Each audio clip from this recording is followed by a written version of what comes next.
Today, freelance is a popular way designers choose to work and is an aspiration to many. To some, freelance is an attractive way of life. In contrast to full-time employment, it can appear more flexible, it can appear to give you more independence, more experience, and the potential to earn more money. In a previous video, I spoke about the question some non-freelance designers may ask themselves, am I ready for freelance? Where I touched a little on experience. In this video, I'm going to discuss the experience a designer needs to work as a design recruitment agency freelancer in a bit more depth and discuss a few common questions you may be asking yourself, like, do I need a degree or any formal qualifications? What's the minimum experience? And can a student go straight into freelance? So if you're interested in becoming freelance, want to know more about design recruitment agency freelance, then check out this video.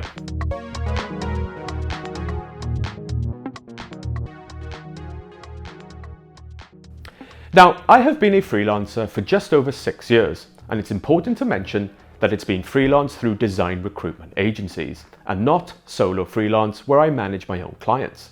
Now, if you're watching this video and unsure what the difference is between these, I have some earlier videos where I talk about this in depth. Links are in the description.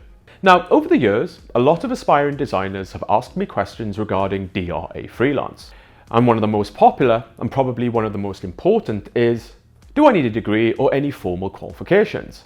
So to discuss this topic more accurately, I called up a few of my recruitment agencies and spoke to some creative recruiters to get their professional insights.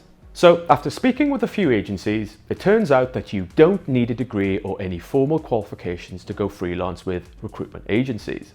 The consensus on this one is that it's all about your portfolio. Now, this is because design recruitment agency freelance is heavily commercial. When it comes to clients or design studios seeking freelance designers from recruitment agencies, they just want a designer who is capable to get the job done or join their team. The client or studio will trust the design agencies to have already vetted their design roster, so expect any recommended designers to be qualified. When the design recruitment agency's clients look at a prospective designer, they do take into account experience, but they will be mainly looking at the portfolio. So it really all comes down to the work you have produced that will inspire confidence in the potential contractor. A client, company, or studio will have a particular job in mind and will be looking at your potential to carry it out. They will be looking at the work you have done in the past, and if they can see you are capable to carry out their creative task, they will be happy to shortlist you for the job.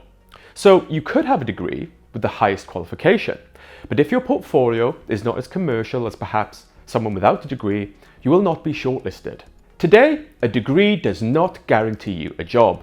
Now, if you have good work that is relevant and proves you are capable, then you can be shortlisted. Bottom line, you get the job if you can prove you can do it. Okay, so if a designer doesn't need a degree, then you may be wondering, what's the minimum experience required? Okay, so we just learned it's not about degrees and formal qualifications. A CV may or may not appear to qualify you on paper, and it's all really about the work you have produced that will inspire confidence in a potential contractor. Here, it's all about ability and demonstrating that ability, so it's all about the portfolio.